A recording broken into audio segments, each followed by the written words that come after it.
So guys, we're here sa Home Depot. So as you can see, as the weather gets hotter and hotter, so right here, tingnan nyo naman ang ibinebentang mulch, yung pantakip sa lupa para hindi matuyo ka agad ang mga halaman o hindi ka damuhin. Garden soil, mulch. So guys, punong-puno ang parking lot nila, oh.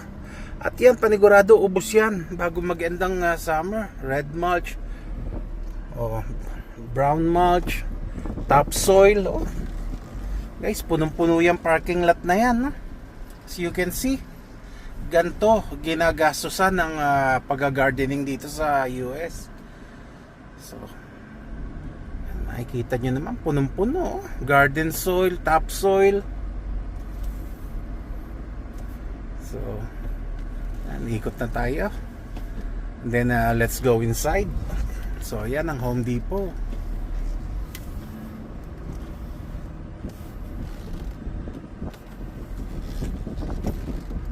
So yan naman mga binebenta nilang shed. Medyo pricey rin yan, lalo na yung ganyan malalaking shed. Pwede nang gawing bahay yan o kwarto. Lalagyan mo lang ng aircon. Guys, ang laki talaga ng inuubos nila rito sa pag-garden pa lang. Take a look at that.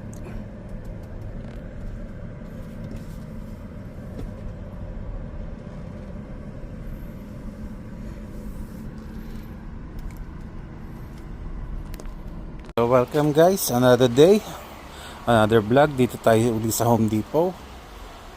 So right now we're here sa mga axe and mga Pico. So simulan natin dito guys. Yan, mga maliliit nilang hatchet. So the price is $35. So right here, yan, may $24. So dito merong hammer guys. Ito, size nya. So yun ang texture nya, hammer. Medyo mabigat siya, oh. Nasa $22. Ito mas kahoy ang hawakan, $19 o $20. So ito naman pang cultivator, yan, pang dukal ng lupa o magagarden uli, $20. So yan, lalaking mga palakol, tamang-tama sa Pilipinas yan. Kung kami napadalhan yan, tagbagyuhan, pangkat ng mga puno na natumba. So ito I think $40 yan. Ito naman sledgehammer na malaki guys, oh. Laki, I think $64 yan. Sa pang-uri ng sledgehammer. Kahoy naman ng puluan. So yun, may $37 doon, husky. So yan pa, uri ng palakol, $70. Kaganda guys, mas mabigat na palakol, oh. Mas mataba siya. Uri ng palakol. Ito naman guys, Pico na malaki, $35. Yun pa isa, medyo payat siya, $30 naman ang price niya. So ayun pa, mga kahoy naman ang hawakan. So this kind is $28. Ito ano ba to? $17. Ano ba purpose nito? Pang splitting wedge. May bibiyakin kayong kahoy. Yun ang mamasuhin mo para mabiyak.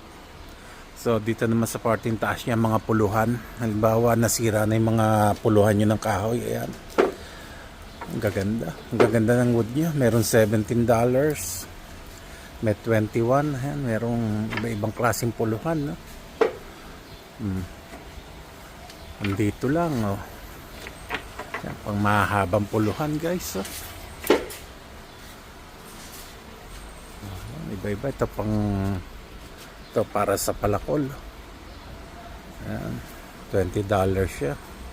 Ito round post hole for digger handle, 16. Mga gloves. Ay, mamahal din ang mga gloves dito. Ayan. So, lipat tayo guys. So guys, dito naman tayo ngayon sa loob ng store. Andito naman tayo sa lawn mower section. So, makikita natin ang mga price dito. $1,000, $999. So, deep battery type. So, that's Milwaukee battery type. And this is Ryobi 849. Battery type siya. And ito mas mura, $739. Battery type mower. So, ayan guys.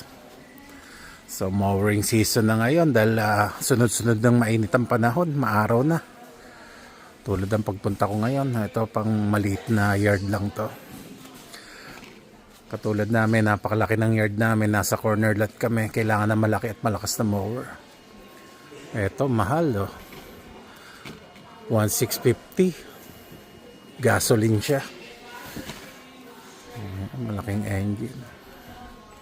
Ito naman, mura to, gasoline type 570 o 580.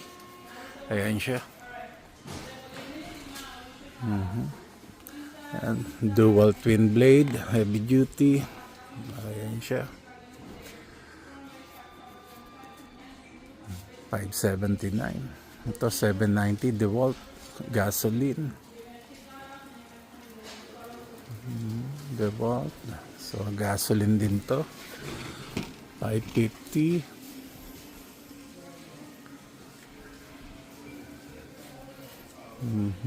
Ito pa isa 450. DeWalt. Ito pa isa 398. So dito tayo sa kabilang brand. Ito Murray brand. So guys, kung i-pronounce yan dito is Murray. 389. There you go. 389. Ito push mower, mura 300 lang.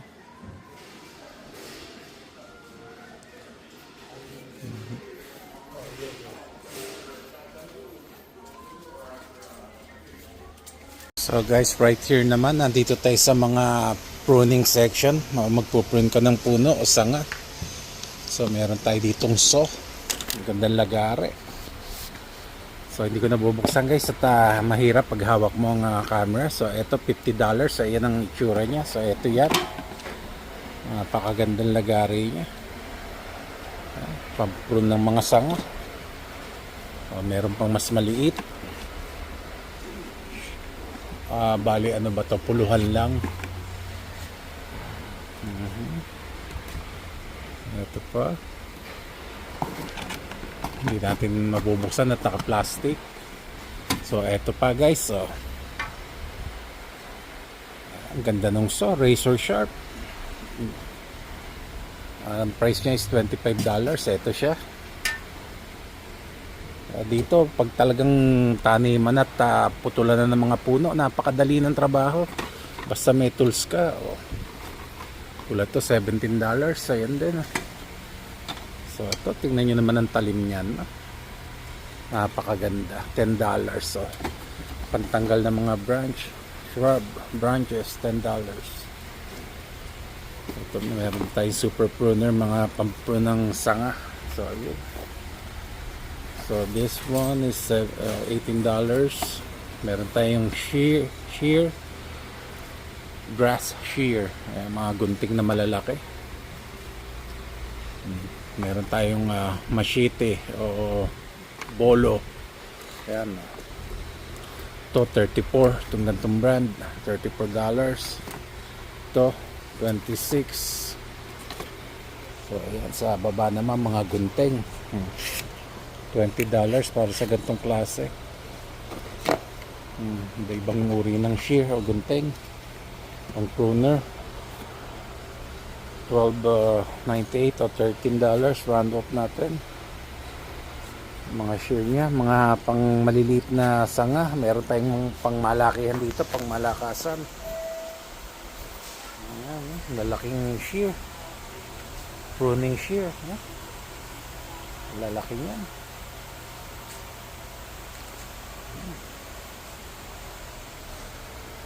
So dito naman tayo sa side na to, mga hoses naman. Guys, heavy duty na hose. So etong side na to, ang price niya is $80.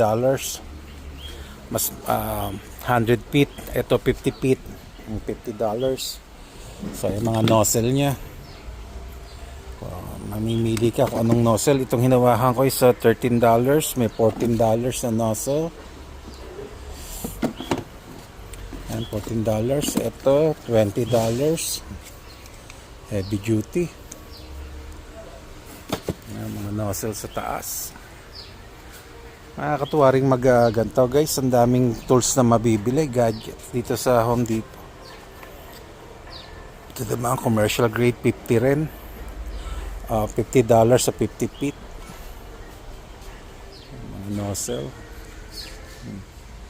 Mga kakaibang contraption, pang watering. Ayan guys, sprinkler, pang water ng mga grass. Importante rito, dinidiligan din ng damo dahil para walang alikabok. At required yan sa mga house na may grass sa front yard. So this kind, Gorilla brand, is $55, 50 feet. So ito, mura-mura to. 100 feet, $50, pero manipis na siya. Hindi siya pang heavy duty. Iba-ibang mga nozzle, mga ibang pang sprinkler. Sa daming pagpipilian. Iba-ibang uri ng sprinkler. Mga hose adapter naman dito. 4-way. Main bulb, 4-way. Ito 2-way. Kung magdudugtong kayo ng hose, ang daming mapipili rito. Hose saver. So it means pag naputol yung hose mo, protects hose from kinking the faucet. Daming items. Adapter, shut up adapter.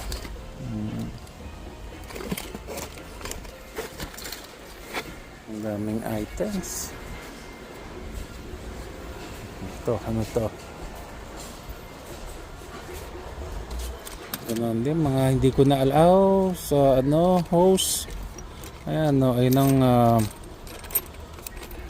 ito yung lock, attachment and repair. Galing. Hose repair. Ang daming hoses dito. Ako, katulad ko, nagdidilig ako pagka matindi ng init ng araw, summertime. Dito naman tayo guys sa side ng mga tinitinda nila mga grass. Hindi gulay guys, damo para sa yard. Ayan, no? Ayaw na ayaw dito ng ganyan, yung merong kalbong patch ng grass, kailangang iaayos mo. Awa ng Diyos, ang aming yard naman maganda ang tubo ng damo. So, isipin nyo guys, sa damo pa lang laking gastos na. Mamahal niya, no? Meron pang mga seed, soil fertilizer, soil improver. So mga grass pa lang, ito $33. Rapid grass. Ibubudbud mo lang sa garden mo, iba-ibang uri, ayan ang mga bunga ng guys, buto ng damo. Ayan, iba-ibang uri ng grass seed, iba-ibang uri ng damo. Importante yan para hindi, pag humangin, hindi maalikabok. Iba-ibang uri ng damo. So guys, that's it for now. Sa susunod ulit tayo.